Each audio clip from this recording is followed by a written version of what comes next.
चाय बेचे वाला भाई। चाय ओ गरम चाय गरम चाय ओ लेमन टी पानी तो दुगोला में ना जवाब देला पर पद रोवेला कि एगो साधु बाबा भी दुगो पति पत्नी गइले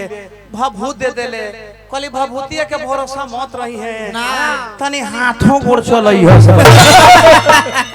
ई कौन हाथ गोड़ हमरा बुझात नहीं है कौन हाथ गोड़ भाई चतुर आदमी है हमरा कुंवर भैया के प्रोग्राम तने हम ही उठाओ जाते तने साफ करा उधो बाबा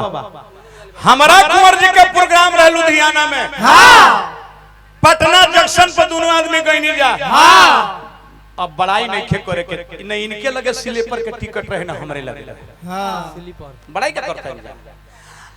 आई इतना भीड़ एथी में भइल ना ट्रेन में कि जनरल में ठेला ठेली भइल के तो प्रोग्राम छूट जाई हां अब लालजी उलजी जितना कुल सजिंदा हवे महेश पांडे को हंस के इतना हम एथी में नहीं जाएंगे कोता कोती इतना एथी में जाएंगे तो सांस में लगा सांस टंग जाएगा कुंवर जी कहते कि हम ना जानता नहीं कर उपाय हां हमें ही कमलवास कुंवर हां बबोगिया में हेल किया सांप के हाला कर सांप मैं बोगिए खाली डर से और सारा सजिंदा कहतर के आराम से स्लीपर पर सूत के चलो लोग तब लालजी ऊपर ऊपर सूत गईले यही का सब कोई सूत गईनी आ सूत गईनी तो भोर में कुछ सवेरे भाई 6 बजे तक चाय बेचे वाला भाई चाय ओ गरम चाय गरम चाय ओ लेमन टी कुंवर जी आंख मारत हो के भाई गाड़ी पहुंच गया है लुधियाना तो कहतर चावा बेचे लुधियाना ये तो पटने गाड़ी है कली पटन है अरे मर्दे तो लुधियाना गाड़ी कर टामर तो लुधियाना काहे से भाई जी कुंवर जी पैसे नौकर से चावा बेचे कहतर कि एगो पागल बोगी में कौन तो हेल गया था अब उस सांप के हाला कर दिया है तो सरकार एथी मैनेजमेंट वाला का किया कि यही बोगी काट के छोड़ दिया बाकी बोगी के जोड़ के ले चल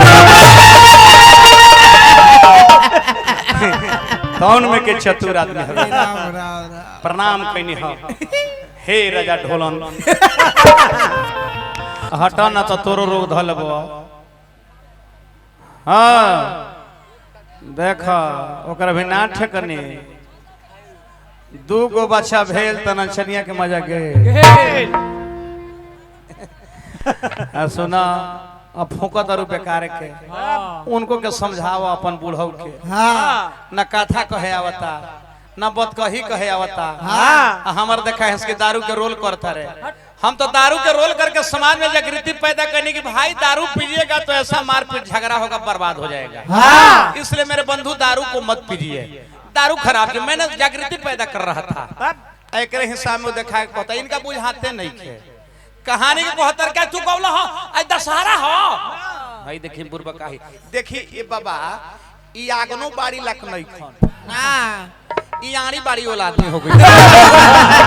आड़ी बाड़ी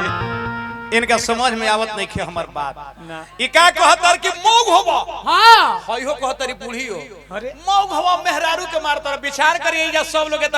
वक्ता से श्रोता लेदार होले बाबा हां कहतर कि मोग हो मेहरारू के मारतर माने मोग मारेला कि मोग मरवावेला नहीं करे से पूछी तनी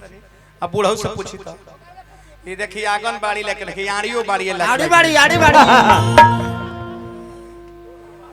माने मोग मारेला कि मोग मरवावेला तो हमें करे के मारत तनी एको तर्जबाम सटीक नहीं खे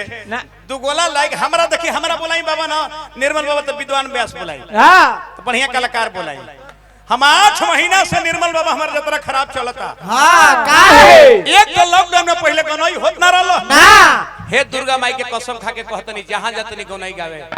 ब्यास से नहीं के भेंट हो कहत ना ऐसने लील गणा से हमरा भेंट हो